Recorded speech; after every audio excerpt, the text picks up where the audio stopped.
طلاب الاعزاء، طلاب مس اميره سعد، زي ما عودتكم كل فتره ان احنا بنبدا نلقي الضوء على بعض نقاط الضعف اللي بيتلخبط فيها الطلاب. وبما اننا داخلين على مرحله مراجعه وامتحانات، من خلال عمليه المراجعه انا لاحظت بعض الثغرات اللي بيقع فيها الطلاب، فقررت ان انا اشرحها على السبوره بشكل دايركت ومباشر. تعالوا مع بعض يلا بينا نشوف ايه الاخطاء اللي بنقع فيها. اول حاجه في الكومباراتيف والسوبرلاتيف، في حاجات كتير قوي في المقارنه والتفضيل بيقع فيها الطالب، وخاصه لو مش فاهم معنى الجمله. يعني مثلا بيقول لي ايه؟ no girl is taller than بسنت in the class، يعني مفيش ولا بنت اطول من بسنت في الفصل. هنا بيقول لي the tallest، معنى الجمله ايه؟ ان بسنت اطول بنت في الفصل. دي عباره عن ايه؟ عباره عن تفضيل في الصفه الطويله او اللونج adjective. فاروح قايل ايه؟ بسنت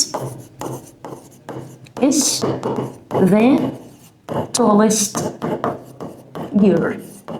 طبعا هنكمل in the class. هنا بيقول لي Ali isn't as old as سامي. تمام؟ هو بيقول لي هنا older. لما نيجي نحط as واز بنحط الادجكتيف او الصفه في النص من غير ما نزود لها حاجه، لا بنزود لها اي ار ولا بينفع احط فيها اي اس تي، تيجي الصفه زي ما هي. فلما يجي يقول لي علي isn't as old سامي، يعني علي مش نفس عمر سامي، يبقى الاجابه هتبقى ايه؟ هتبقى سامي is older than علي. يبقى دي صيغه ايه؟ صيغه كومباراتيف، مقارنه، لكن اللي فوق كانت سوبرلاتيف يعني تفضيل. نيجي نبص على اللي بعدها، احمد is shorter than منى. قال لي taller. يا جماعه لازم اخلي بالي من حاجه، لازم احتفظ بمعنى الجمله. يعني ايه؟ يعني ما ينفعش اغير في المعنى. يعني هنا بيقول لي احمد is shorter than منى، ما ينفعش اقول احمد اطول من منى، لازم اخلي المعنى ثابت. taller، يبقى مين اللي taller؟ مين اللي اطول من التاني؟ يبقى منى is taller than أحمد. تمام؟ يبقى انا محتفظه بنفس القيمه بتاعه الجمله. بنيجي على الجمله اللي بعدها بيقول لي the film is more interesting than the book، يعني الفيلم اكثر اثاره خلاص من الايه؟ او اكثر شيق اكتر من الكتاب. فانا لما يجي يبص للجمله هنا بيقول لي اعمليها لس، انا عايز احط لس بس ما اغيرش في المعنى، في نفس الوقت اخلي بالي ان عباره عن ايه؟ interesting، دي عباره عن صفه طويله. بنيجي نعمل مقارنه في الصفه الطويله بتختلف عن الشورت ادجكتيف. في الشورت ادجكتيف حطينا اي ار وجبنا بعدها زان، في الصفه الطويله جينا حاطين اكتر يعني مور وبعدين حطينا الصفه الطويله زان. نشقلب كده الجمله هنروح قايلين ايه؟ نروح قايلين the book is خلاص تمام less interesting than the film. يبقى انا عملت ايه؟ بدل ما اقول الفيلم اكثر شيقا اكثر من الكتاب، قلت الكتاب اقل اثاره او اقل تشويقا من الفيلم. تمام؟ ونبقى هنا وصلنا لجزئيه معينه في المقارنه والتفضيل لبعض النقاط البسيطه اللي بيتلخبط فيها الطلاب. نخش على اللي بعده ونشوف اللي جاي هنتكلم عن ايه. في تركايه بسيطه جدا عايزه اقولها في الجمله اللي جايه دي. احنا لما بنيجي نعمل مقارنه وتفضيل بنقول مور او لسه الصفه زين في اللونج ادجكتيف او في الصفه الطويله. في حاجه بقى فرق ما بين ان انا اقول مثلا ما اجي اقول منى is taller than علي، يعني منى اطول من علي.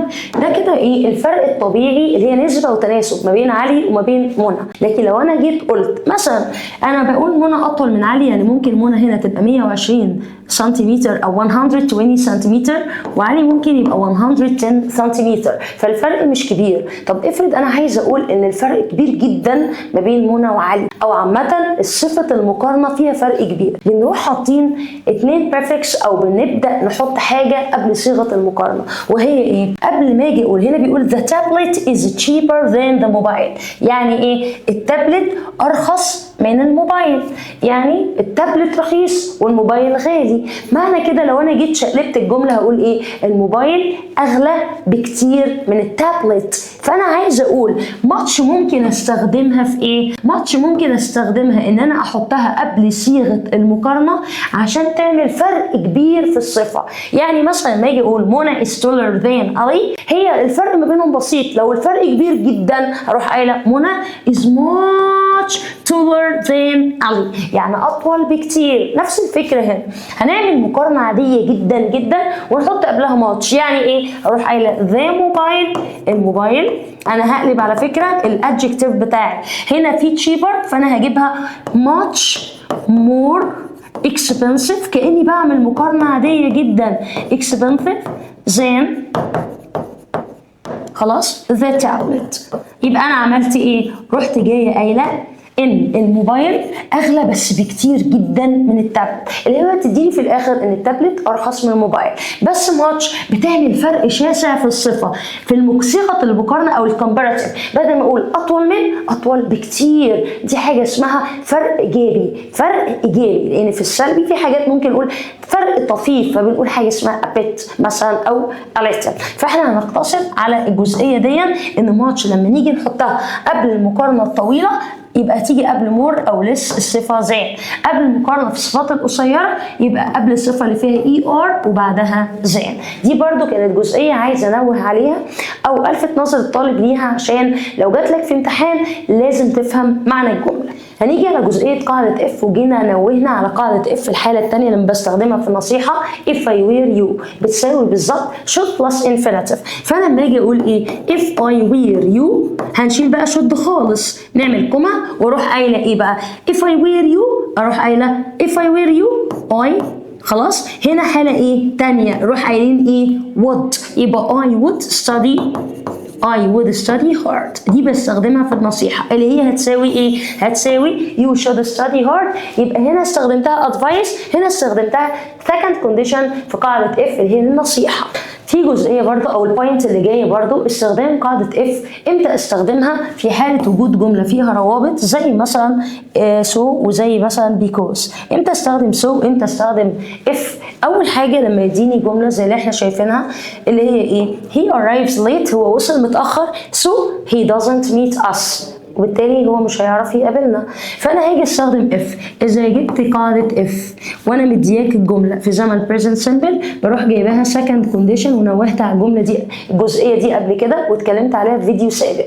يعني ايه هو وصل متاخر so he didn't meet us، الجمله هنا مضارع بسيط هنجيبها حاله ثانيه. يعني ايه؟ يعني هروح جايه قايله if he arrived خلاص، ما تنفعش خالص نقول arrived، انا هقول يا اما arrived early تمام، يعني مش هينفع اجيبها مثبته واحط نفس الايه نفس الصفه، يا اما اقول if he arrived early، يا اما اقول if he didn't arrive late. يعني ايه؟ يعني هنا الجمله مثبته اروح انا عاملاها نيجاتيف نفي، هنا الجمله منفيه اروح انا عاملاها خلاص affirmative اثبات. يعني مثلا لما يجي يقول ايه if he arrived early، لو هو كان وصل بدري خلاص he would meet us، كان قدر يقابلنا. ودي كده الجزئيه دي بتلخبط طلبه كتير جدا جدا، وخاصه انها موجوده في بريب 2 تانية اعدادي وبريب 3، ودي كانت تعتبر اهم النقاط اللي بيتلخبط فيها بشكل سريع الطلاب. لسه في نقاط كتيره ان شاء الله هنناقشها في فيديوهات قادمه في المراجعه كتير الفتره الجايه.